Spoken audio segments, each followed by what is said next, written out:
It is your boys, Rick Kamla, Hall of Famer Steve Alexander. We're the GOATs, we're the OGs. We are the Fantasy NBA today here on Sports Ethos.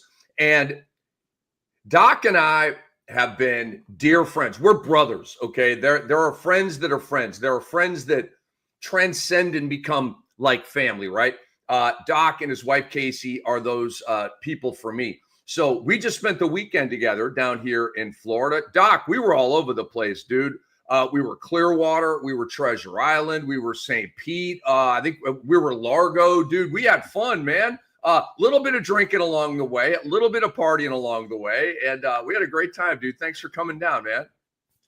Yeah, it was a great time. That's a long way to drive for one day of fun, but we had a good time, man. It was a good weekend. I got to give Doc and Casey credit. I did last night. I called them when they were driving home. I'm a pretty good partier. Okay. And Friday night, I got shown what an elite partier looks like by Doc and Casey. And Saturday, I mean, look, so he said a day. It was a day and a half because they got here Friday night. We went out and we went bar hopping in Largo, and it was great. Your boy, I took the filter off. I took the governor off, Doc, and was just like, woo, let's go. Like I'm back in college, right? These dudes right here, they were just drinking, partying like they always do. Next day, I couldn't move, man. I was paralyzed until about 6 p.m. And Doc and Casey, we go to Skyline Chili. They're drinking a beer at 2 p.m. I'm like, wow. And then I didn't drink at all on Saturday, and Doc and Casey did their thing, man. And I was the sober driver on Saturday night, Doc.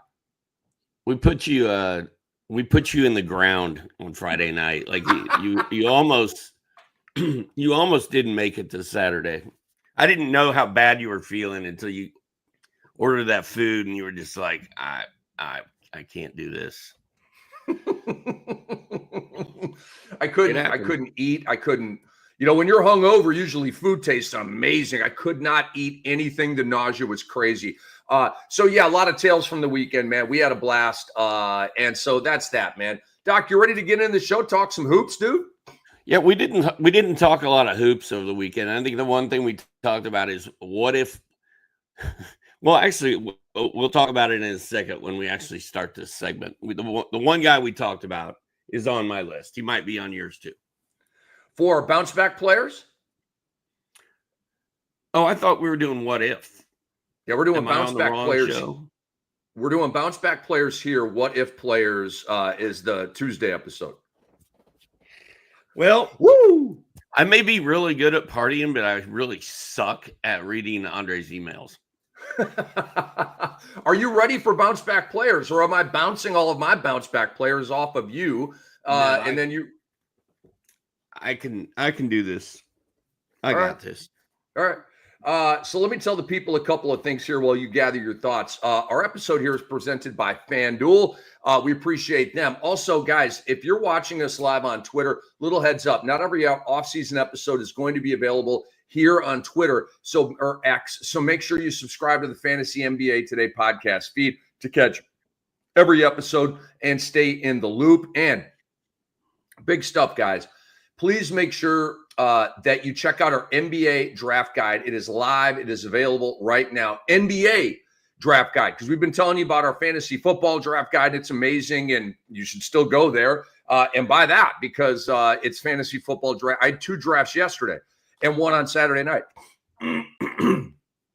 But our NBA draft guide is also live and available right now in this moment at sportsethos.com. Great tools for you to start prepping for the upcoming season. And then keep it rolling with your boys, Cam and Doc, Aaron Brewski, of course, and the great Andre Lemouche behind the glass. So Doc, one more. So a newsy item here. There's one newsy item in the NBA since we last talked to you, which was last Thursday. Great news for Malik Beasley, folks. Malik Beasley has been cleared. Malik Beasley's good to go. I'm stoked for him. I'm also bummed for him because he lost a whole bunch of money. $42 million was the reported contract Detroit was going to give him. I believe that was worth three years and 42. which is like 14 million a year. And so they went in another direction. They trade for Duncan Robinson, they pay Karis LeVert, and they just moved on. All right.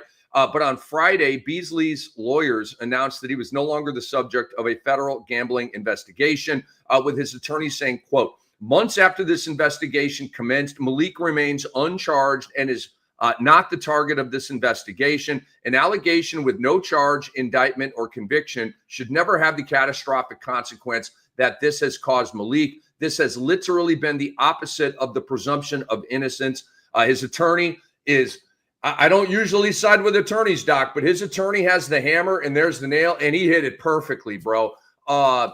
What can I say? I completely agree. Cost him millions. He's never going to recoup that lost money. I don't know if a bad decision made by Malik caused him to get entangled with these people causing this investigation. I don't know how much blame or culpability goes back to Malik with this. The Knicks and the Cavaliers, Doc, have been mentioned as the first two teams that are kind of hot on him. Detroit has about $7 million they can pay him if they want to bring him back. But New York and Cleveland would be at a veteran minimum contract situation for Malik Beasley. But how are you processing that piece of news? Good for him, man. It's got to be a huge relief. And I really liked Malik Beasley last year. You and I thought he should have been, I don't know if he should have been sixth man, but I think he was our pick for sixth man. He was one of the reasons that Detroit was so good and so surprising last season. So I don't know that Beasley's going to be on many of our draft lists for 12-team leagues, but he's a good three-point shooter, and he's a better fantasy player than I think we thought he was. I mean, he was like 4 threes a game last year, dude. It was crazy.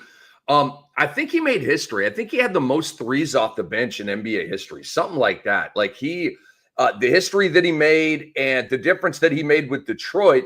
I mean, think about the ascension of Detroit. If you just take Malik Beasley out of that, and you're running Ron Holland and all these other sort of random guards that Detroit has out there, they don't have the season they had last year. He was making clutch threes, and just the volume of threes and all that it did in terms of spacing for Detroit was just fantastic. So we have bounce back players. Who's going to rebound after a bad 24-25 season? We're each going to bring some players. We're just going to go one after the other here. But Doc, kind of how I looked at this is, in the NFL, there's the comeback player of the year. I wish the NBA did that. I don't know why they don't. I think it's a cool award, but that's kind of how I'm looking at this.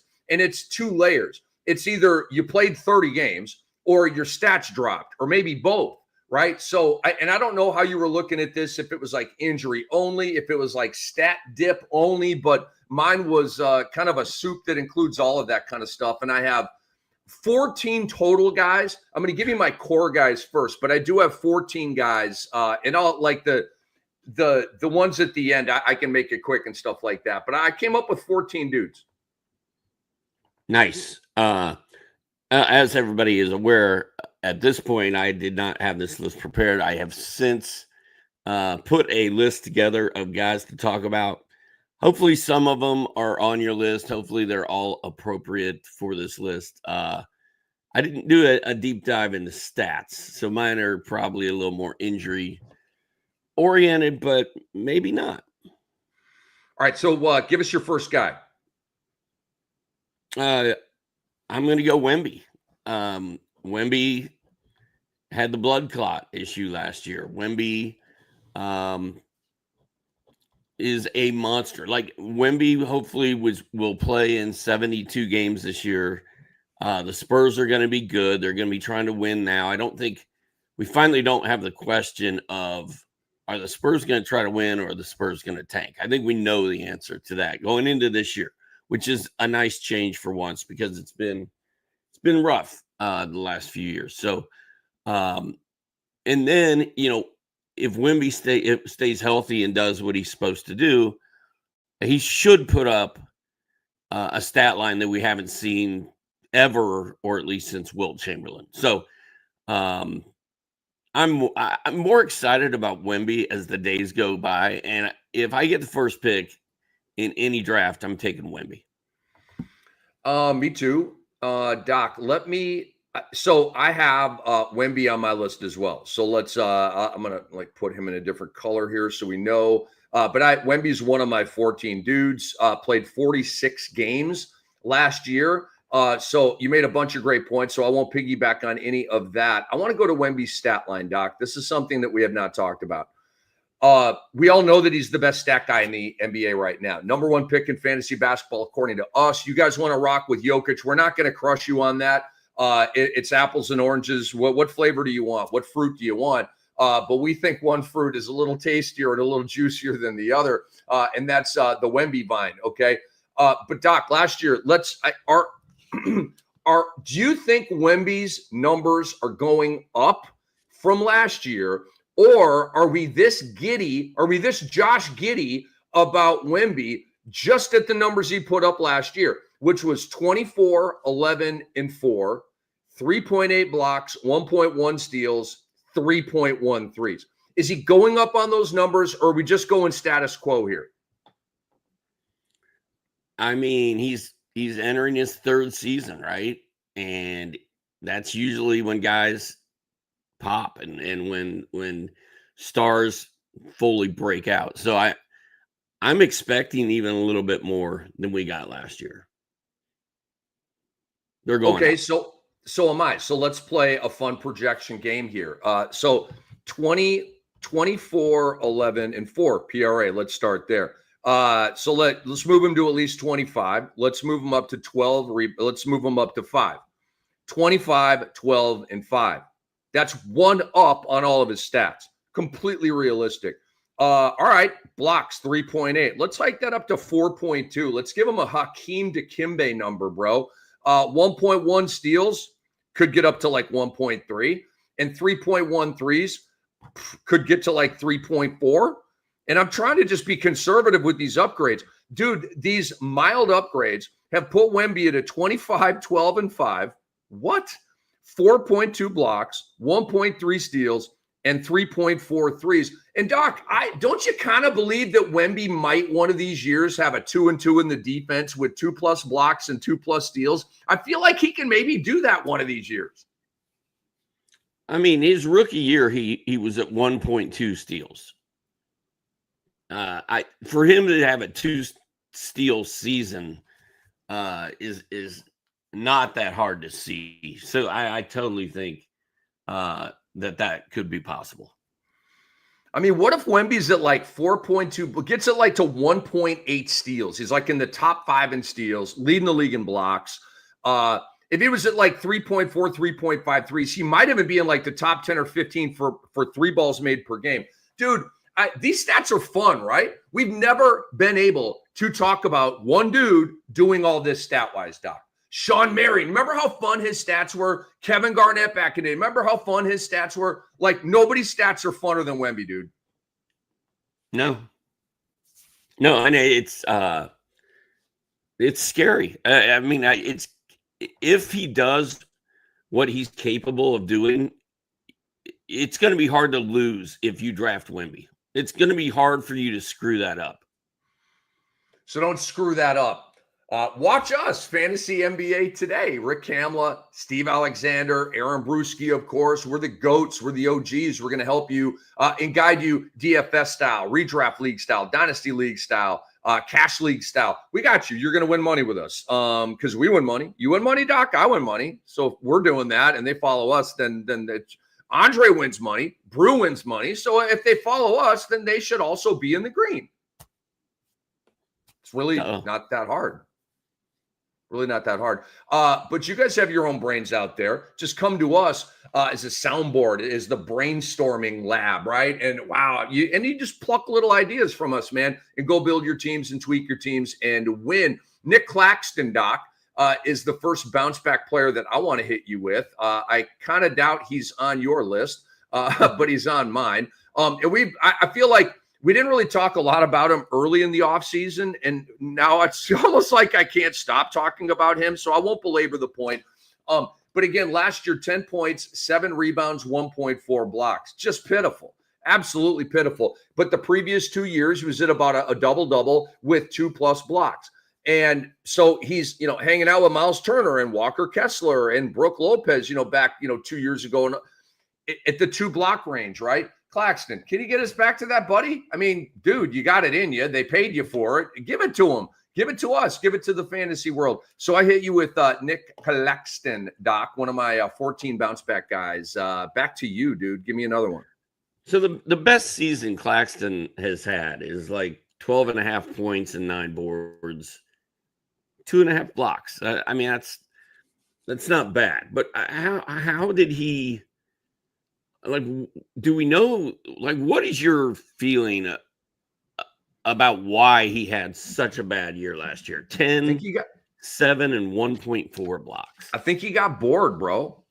I think he got bored. And then Jordy Fernandez was like, all right, you get bored, I'm going to lower your minutes. Maybe Jordy lowered his minutes for Day'Ron Sharpe, which is crazy to me.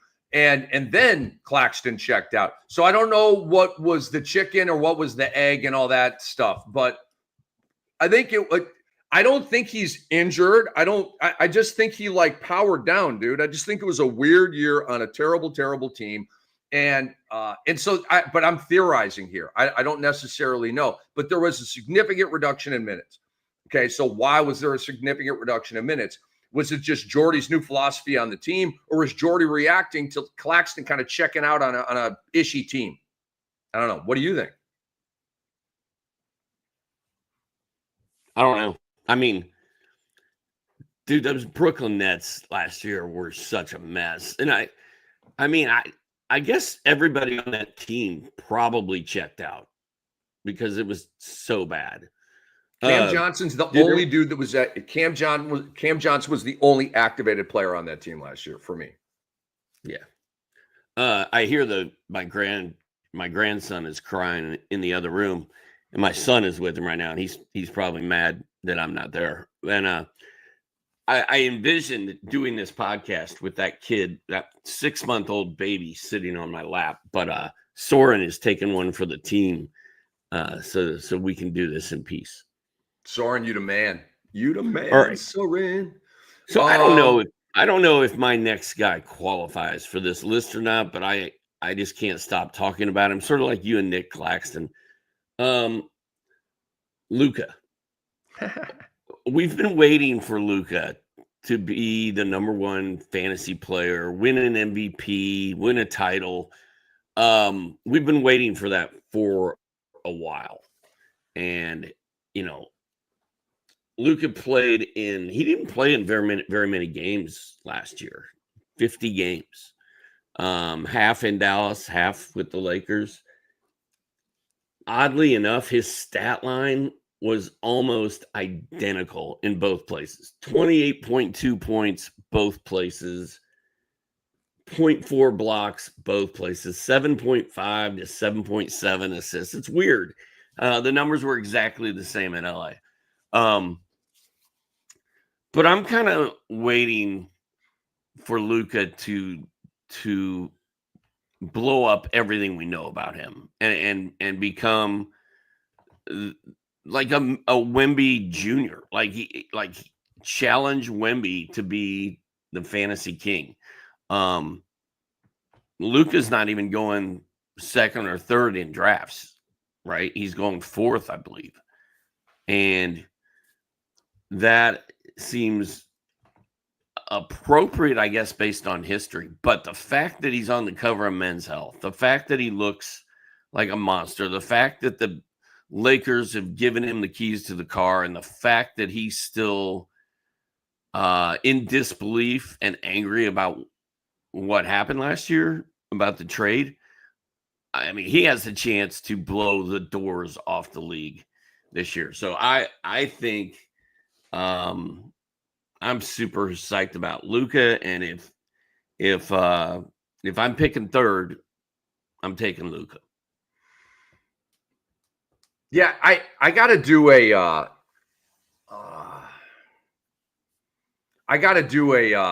like a side by side with Luka and Jokic, because I'm I don't know, dude. Like Luka's three balls when you compare him to Jokic. Luke, think about let's Luka's going to score more than Jokic. He is. I don't think Jokic is like a career high 29-7 or something last year. That ain't happening again. And Luka's going to get back into the 30s. I don't see Jokic going 30 points a game. Rebounds is going to be Jokic for sure. Assists, edge goes to Jokic, but not by much. And I think Luka could get to 10 dimes this year. We know that Luka blows Jokic out of the water in three balls. Like, and I'm not talking percentages. I'm talking about makes. Steals is probably kind of a wash between the two guys. And then there's a slight lean towards Jokic in blocks. Okay, so I actually think, Doc, like if somebody took Luka at 2 and passed on Jokic, I'm not mad at that human. And that human might actually be making the right statistical call because, frankly, it's a better overall stat line. It is. Like the three ball spike in his overall stat line is something that Jokic can't contend with. So Luka's on my list as well, Doc. And the year before, go ahead. No, go ahead. The year before, Luka averaged 34 points, 9.2 rebounds, 9.8 assists, 0.5 blocks, 1.4 steals, and 3 3-pointers. 4 3-pointers. So just monster stuff. And you know, he didn't average a triple-double, but he was damn close. And, you know, Jokic, you get blocks. Luka, you get more threes. It's close, man. And if we are right about Luka being in the best shape of his life and ready to wreak havoc on the league, then he's gonna be better than Jokic, I think. So guys, that's kind of new, right? Little epiphany-ish here on the Fantasy NBA today. Luka over Jokic. Who is saying that? Who is considering that? Who is debating that right now? We are. Hi, we are the Fantasy NBA today. We are Sports Ethos, and we love you all. Please download our app. It's completely free. Go to your app store. We've got continuous blurbs on NFL, Major League Baseball, and the NBA. They are there for you. Our tools are your ultimate edge. Please go check it out. Luka Doncic led the league in scoring at 33.9, fell to 28.2. That's like a 6 PPG dip, dude. That's why Luka is on my bounce back player list. Also, the games played that you mentioned. But, bro, he was 32 PPG the year before. So that's a -4 when you go to the 28 he had last year. So he's way off what he did the previous 2 years.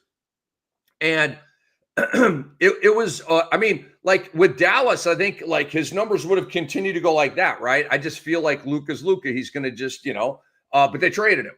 And then he had to kind of get over the mental stuff, and you're sharing with Braun and Reeves, and so you get that. But he's the guy. They've literally rebuilt the franchise around. They've like rebranded the team, right, Doc? They still have the same building and the same colors and all, but they rebranded it. It's no longer Team LeBron. It's Team Luka, ... and LeBron. All right. So like we both see Luka is bounce back players this upcoming season. All right. So that's another guy on my list, Doc. So let me go back to you. Give me another guy, and maybe I'll marry it with one of my guys. Can I read? Give me another guy. Give me another guy. Do you want me to go while you look for another guy? Oh, no, I got it. I just can't read my handwriting. Scotty Barnes. He on your list? He was, and then I crossed him off. He was on my first list, then I investigated it, and I was like, I understand. But so to your point, my first impulse was that Scotty Barnes is a bounce back player. I looked into it a little bit more, and I'm like, I'm going to go with some other guys. But hit me. Why do you think he's a bounce back player? I don't hate the call at all. I just feel like, and I'm pulling up his numbers right now, but I feel like Scotty Barnes has not lived up to the hype that at least I have placed on him, because I'm like, oh man, Scotty Barnes is he's going to dominate. He's going to be one of those guys that's just like super fun to have on your roster and just kind of a fantasy beast. And I think, the year before last, he blocked 1.5 shots per game and was at 1.3 steals. That was pretty fun. And this year's numbers, they really weren't that different. Like the rebounds were down a little, the assists were down a little, the blocks were down by a half. That's a lot. But he's a guard / forward. He's not really supposed to be blocking all those shots. I think the blocks were a pleasant surprise the year before last. But I'd like to see him score like 23, 24 a game. I just feel like all of those numbers, even though he's been pretty consistent, all those numbers need to come up, in my opinion. So I can see why you thought about him and then didn't go with him, because I mean he's been pretty consistent, but I think he can be better, a lot better. I thought he missed more games, Doc. That was sort of the perception didn't meet the reality with that. I put Barnes on my bounce back player list, and then I did a little more digging. I'm like, he played 65 games last year. So I was like, all right, that's, so that's why, but he was on the fringe of my list. Do you need to check on something for a minute? Yeah, I need to go open a door and let this crying dog out of the upstairs. I'll be right back. I mean, my man's got adversity over there in the Alexander household. You go ahead household. with Scotty Barnes. I'll be right back. Do your thing, bro. I'm very high in Scotty Barnes. I love Scotty Barnes. The stat set is amazing. I don't necessarily agree with Doc on the block thing, and maybe I'm being overly optimistic here, but I look at Scotty Barnes as a 1-1-1 guy. I look at him as a 1 block, 1 steal, 1 3-ball guy, and obviously room to be up on all of that, but it's the bare minimums. And it's one of my sort of cliche stat set sayings, whatever, is the 1-1-1 guys. Scotty come on, man. He was at 1.5 blocks 2 years ago, 1 block last year. So it's gone 0.7, 0.8, 1.5, 1. So my expectation, I'm getting a block out of Scotty Barnes. And if I don't get a block out of Scotty Barnes, I'm pissed. I'm really looking for 1.5, 1.5. Because his career high in blocks is 1.5. His career high in steals is 1.4. I mean, 1.5 and 1.5, which is just beefy and delicious, right? And can we get to 1.5 threes? We'd be splitting the difference on the 1.7 and the 1.2 he's done over the last 2 years. So that's why I love Scotty Barnes. He's a goody guy, and he's a fantastic PRA guy as well. So, all right, let me give you another guy here, Doc. I am going to give you Fred VanVleet. And if this were an article and I was putting a picture on the article, well, there's a lot of big names in here. So maybe I go Luka Wemby, to get the eyes on or whatever. But the main guy for me, Rick Kamla on this list, Doc, is Fred VanVleet. I got a big Fred VanVleet vibe. And I'm probably driving up his value here, Doc, in the greater fantasy basketball world with all of this chatter about Fred VanVleet. Guys, Fred VanVleet is going up, up, up, up, up, up, up. Points are going up. Assists are going up. 3 balls are going up because the points are going up. And I believe steals are going to hike up just a little bit. And he was pretty good with threes and steals last year. I think it was 2.7 and 1.6 with the threes and the steals. But Doc, Fred VanVleet was the worst volume shooter in the NBA last year, right? There might have been a guy with a lower percentage out there, but there wasn't a guy that took as many shots as Fred VanVleet with a lower percentage than Fred VanVleet. Dude, do you remember Brandon Jennings? Brandon Jennings was slick and nice and had a really good stat set. But, dude, you remember that he would shoot 36, 37, 38. Remember Brandon Jennings' shooting percentages? They were incredibly awful. VanVleet had one of those years last year. But he's my number 1 bounce-back player, bro. Well, here's the thing. He's he can't be any worse than he was last year. It is almost impossible to fathom him not playing better than he played last year. I mean, he's going to have to retire. He's going to have to retire if he does that again, dude. Yeah, he shot 37.8% from the floor. Career low. No, he was actually a little bit worse his rookie year, but he was not a volume shooter back then. He was only taking 3 a game. Last year, he's taking 13 shots a game and only making less than 5 of those. So that was highly inefficient, just a horrible year. So I think he's going to shoot it better. His numbers weren't great. Only 14 points and 5.5 dimes. 1.6 steals was great. That's good. The 3-pointers were fine. So he's going to be playing point guard in Houston. They have Kevin Durant. They have Amen. They have Şengün. So I don't know how many shots FVV is going to get in that offense. But I don't see how he doesn't have a better year than he had last year. And the fact he was so bad last year should mean that you get him later than you should be able to get him.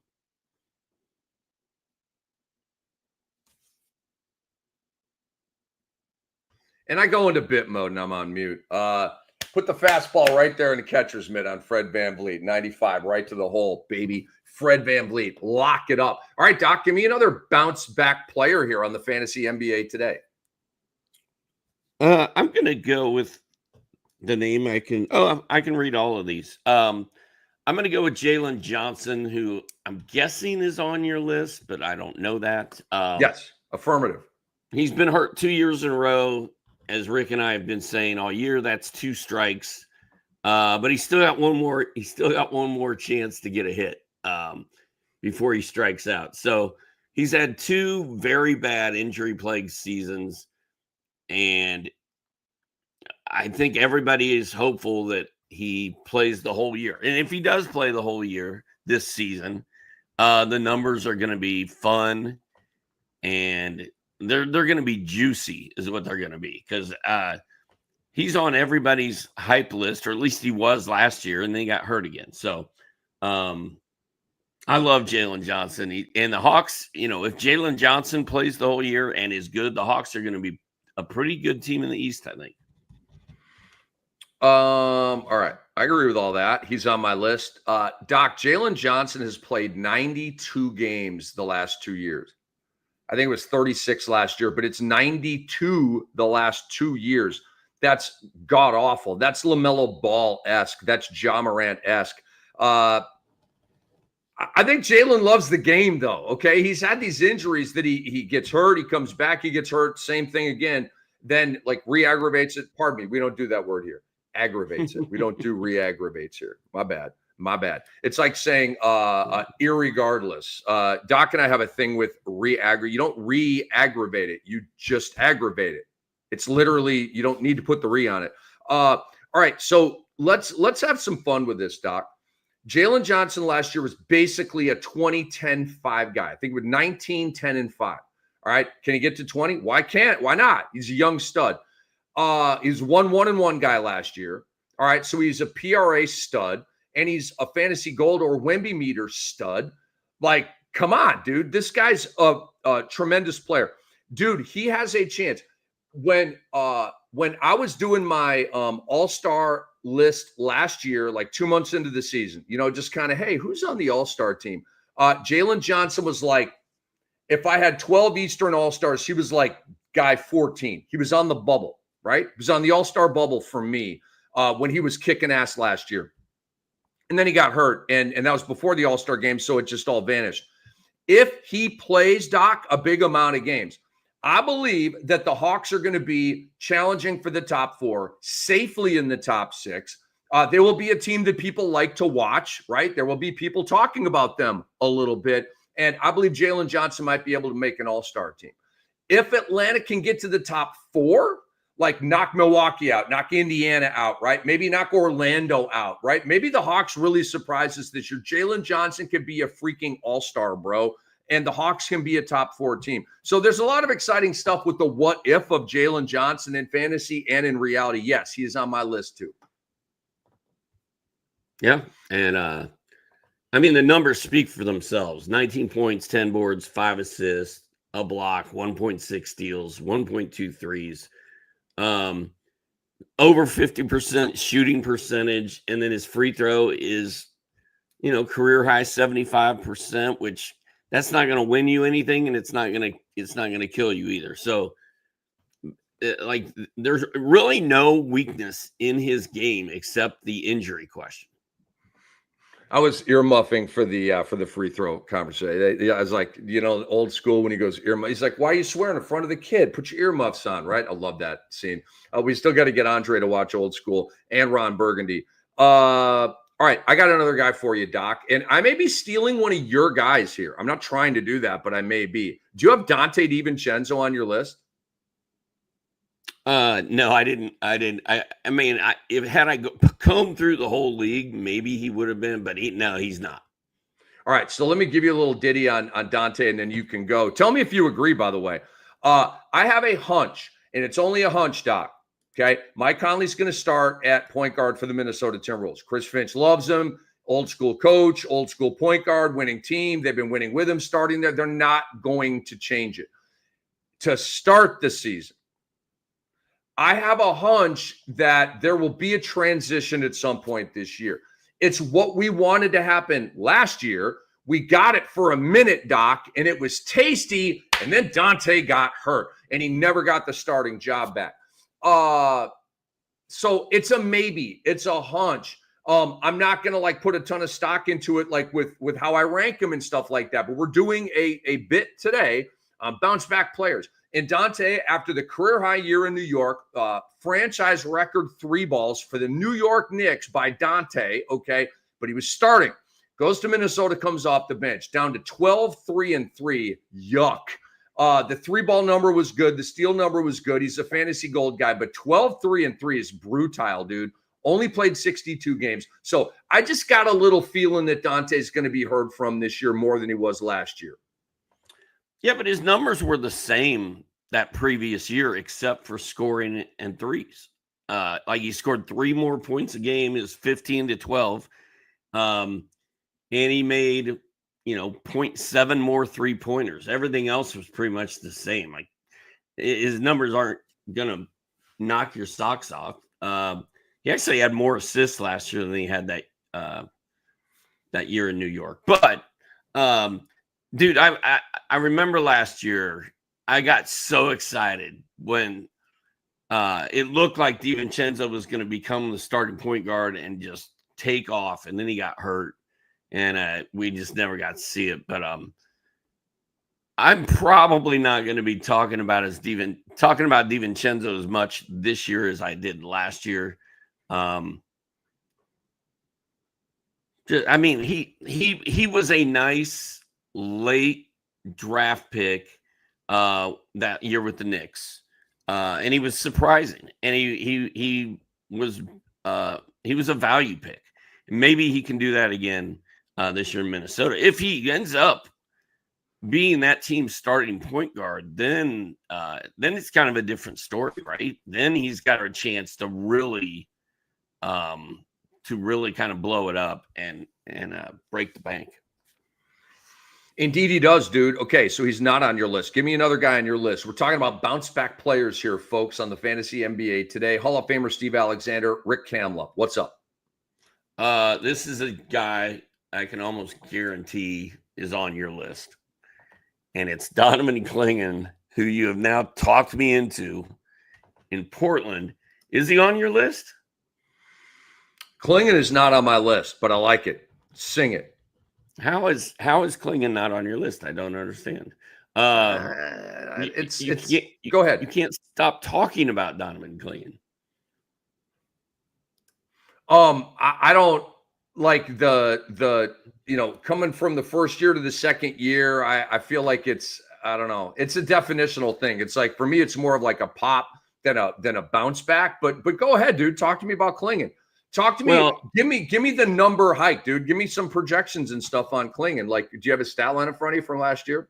Yeah, he was 6.5 points and 8 rebounds and 1.6 blocks.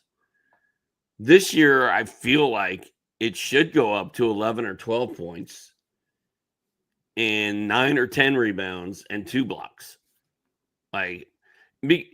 Because he should. They screwed with his minutes so much last year. And he only played 19.8 minutes a game. That is not very many minutes at all. But we got DeAndre Ayton out of the way. And Klingon should be the man. Like, they're kind of building. He's a building piece for this team. Like, he's one of the guys they're building around. And, the tank is probably going to be on again in Portland, but there's no reason for them not to run Klingon out there for 25, 26 minutes a game if his body can handle it. And, I mean, is that a legit question, Rick? I mean, do we need to be asking if this guy can handle 25 minutes? I feel like the question keeps coming up, but I also feel like, I mean, if he can't handle 25 minutes, like, what's the freaking point? You know what I mean? Like, to me, that's a given. What do you mean can't handle 25 minutes? I mean, it's like 24. That doesn't compute to me. And if it's a narrative and if it's being discussed and if it's even being reported or softly floated by local, I don't know. I'm not putting a lot of stock into that, Doc. I'm putting stock into the numbers. I'm putting stock into back-to-back chips at UConn, where he was a shot-blocking freakazoid, okay? And guess what? Per 36 in his rookie year, he's at 3 blocks and 14 rebounds a game, okay? Per 36. Like, no way he's going to get close to 37. I'm just giving you 14 boards and 3 blocks was his per 36. The guy is a shot-blocking, rebounding machine, man. So, love me some Klingon, but he's not on my list. I'm going to give you John Collins, Doc, and I'm going to let you put the make it the hockey name where you put the Y at the end of it. Doc loves doing that. But John Collins, okay? John Collins, Doc, and I'll make this quick. John Collins is on this list for 2 reasons. He escaped from Utah, okay? He's in LA. He's going to be on center stage this year, okay? That's a bounce back. He's going to go from irrelevant to relevant. Like, people are going to be psyched about John Collins this year. Last year, they didn't even know he was in the NBA. But also, Doc, 40 games played last year for John Collins. This is not a statistical bounce back. His stats were phenomenal last year. It is, like I said, a relevance bounce back and a games played bounce back. So John Collins is on my list here, Doc. Yeah, and he averaged a full block, a full steal, and 1.5 3-pointers. So it's pretty good on the Wemby meter. And not to mention the 19 points and 8 boards. I don't think his numbers are going to be as good this year as they were last year. But hopefully he plays in a lot more games. And he's just there's a lot of mouths to feed on that Clippers all-star team they put together. So Collins will be relevant. I don't know that you have to,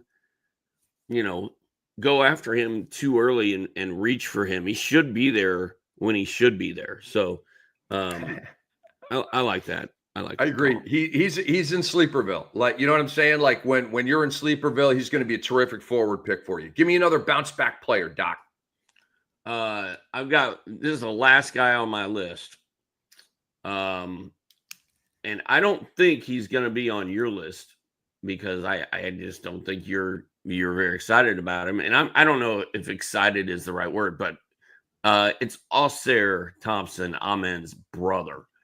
The other Thompson twin has been treated with kid gloves his whole career. The blood clot thing really kind of derailed it. And even his rookie year when he was healthy, they were kind of jerking around his minutes. And he just never really did what we needed him to do. And last year, he only got 22 minutes a game. And that's like Klingon territory, right? 10 points, 5 boards, 2 assists, 1.7 steals, and 0.7 blocks. He doesn't hit 3. So that is a problem with Ausar Thompson. But I'm hoping that he gets a clean bill of health and they're like, look, this kid's 25 or however old he is, and there's no reason we can't. He's 22 years old. There's no reason that we should be babying him anymore. Let's let him go out and do his thing. And, we've seen how good Amen is and can be. And I think Ausar's got that same skill set. So I'm hoping they take the gloves off and let Ausar play this year. Doc, I scouted the bleep out of these guys. Whatever draft that was, they were guys that I spent a lot of time watching video of. I think it was Overtime Elite. Bro, I'm going to take you back into the lab at that time. And these guys aren't pros. They're not even drafted yet. They're on the way to being drafted. And I'm like, which one is which? Like, they don't have, it's not like one's a shooter and one's the activity hustle board guy. They're both the same guy. I think Amen's got a little bit more point guard in him. Osar can play point. He's done it. But Amen is more proven, more established, more trusted that way. So he's going to have the rock in his hands quite a bit for Houston. You got Van Vliet, you got Durant. Okay, he's not going to be a huge on-the-ball guy. He's just sort of that joker, that wild card, right? And Osar's the same dude. So my point is, Doc, we can't be as bullish about Osar as we are about Amen because of role on team. But skill set, athleticism, stat set, it's the exact same.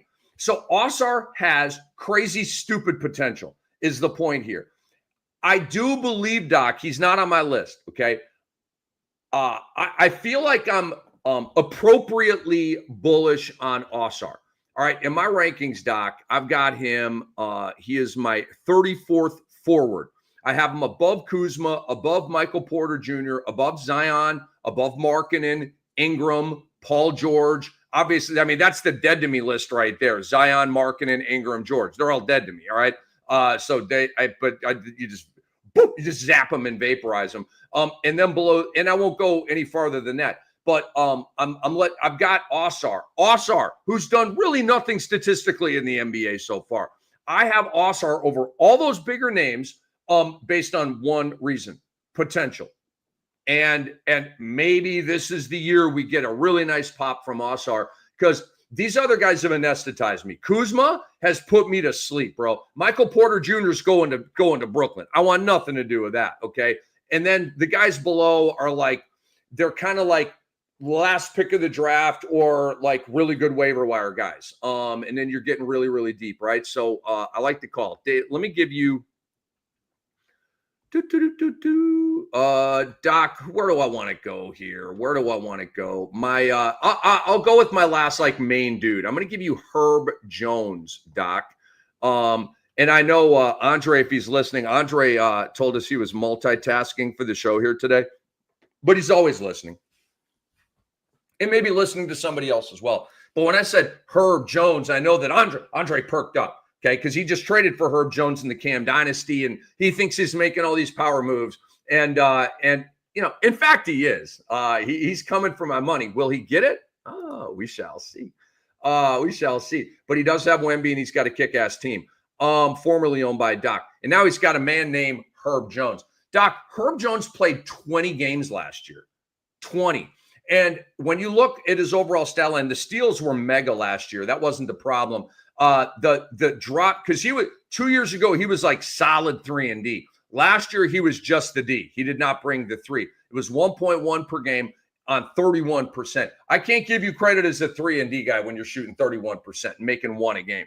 But I think Herb is going to get back to like 1.5, 1.7, 1.8 threes, like get to 35%, 36%, some 37%, right? You don't have to go to 40, but like get back to being reliable. Because he went from reliable to unreliable in the 3 ball. So that's why I've got Herb on this list. Games played, and I believe the 3 ball is going to be hiked up this year from not on Herb.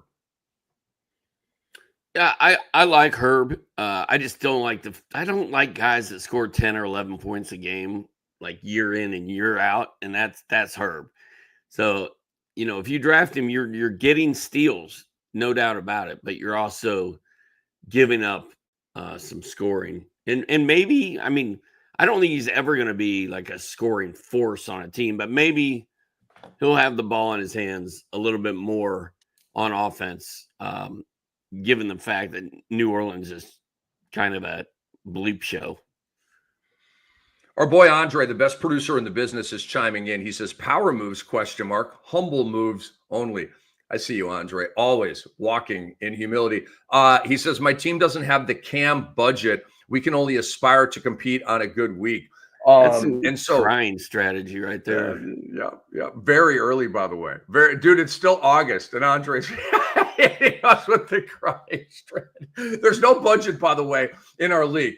Pickups are first come, first serve, and there's no budget at all. I really don't even understand what that means. Like I'm the evil empire. I'm the Yankees that used to buy championships, right? Like, no, you can't do that. You just got to make really, really, really kick-ass trades. And I've kind of done that. Anthony, so I'll give you the rest of my list, Doc, here, like rapid fire style. And maybe like grab a pen and maybe you can make a comment on a couple of these guys, but I'll keep it short and sweet. DeAndre Ayton to me is a bounce back guy. Am I high on him? No, but he's a bounce back guy. Last year, Doc, 40 games, okay, and 14-10. Like he'd been 16-11, 18-10, like a lot of bigger numbers. And I don't really know what it looks like with LA yet, but I feel like it's going to look better than 14-10. So I got Ayton on the list. Anthony Davis, stats were fine, but it was 51 games overall, 9 with Dallas. Okay. I see him bouncing back from that. Brandon Miller played 27 games. I see him bouncing back from that. And this is a lot of games played, right? Emmanuel Quickly, 33 games played last year. I see him bouncing back.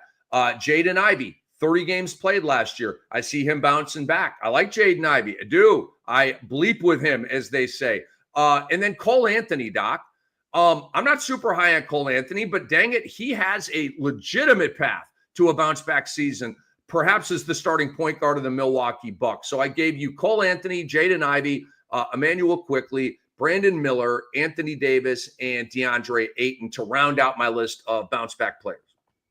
Well, I think getting out of Portland is huge for DeAndre Ayton, and being around LeBron and suddenly chiseled Luka. So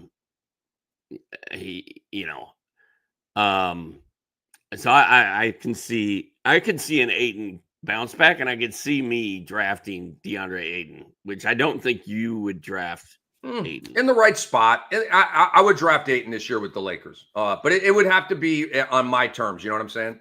And then AD, his nickname is Street Clothes, my brother. You had him 1 year where he played a bunch of games, and you can't go home, right? Like that was a fluke.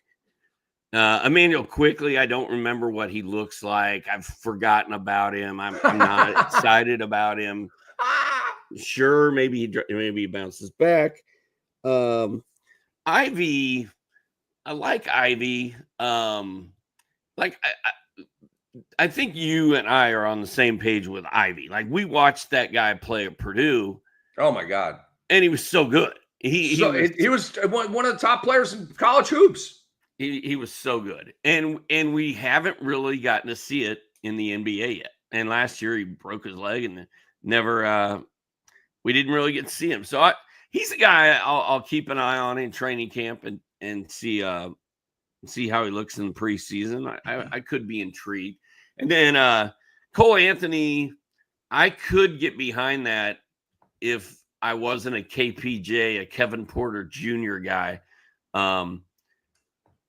I'm kind of mad at Cole Anthony because he's probably going to start over KPJ, but then again, we don't know that, and that thing's got timeshare written all over it, so I'm probably going to avoid both those guys.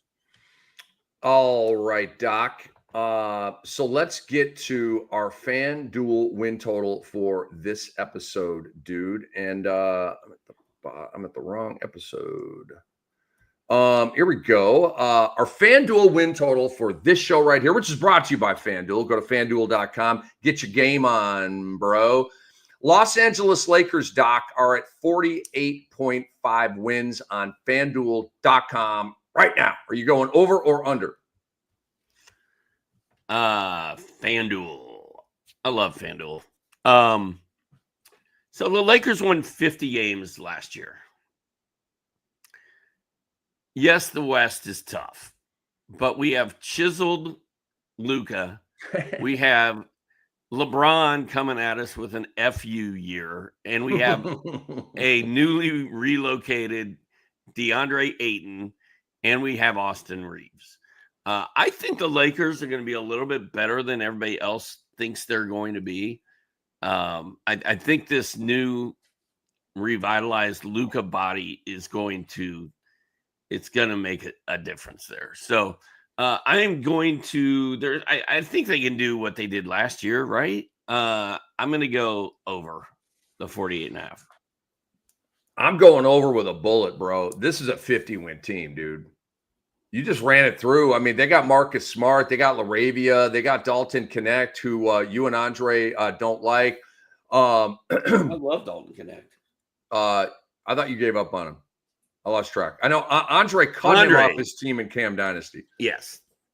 Which was your team. You drafted Dalton Connect, and then 1 year later, Andre cut him. Dalton Connect is a free agent in the Cam Dynasty, available for anybody to draft on September 15th. Well, he should be. He just sits on the Lakers bench. It's a good point. He just sits there. I legitimately think Bronny has a chance to play those minutes over Dalton Connect this year. By the way, the crying strategy thing that we accused Andre of, he said, no crying, still recovering from the malpractice this team suffered from the previous management, which was Dr. I'm just over here catching strays for no reason, dude. What do you mean no reason? It was your team. And because it was on Fantrax, you didn't water your lawn very often, dude. I treated it like a feral cat that lives in my yard and never looks at me, but is always there. A feral cat. What in the heck just happened? Oh my God. I'm laughing so hard at you, bro.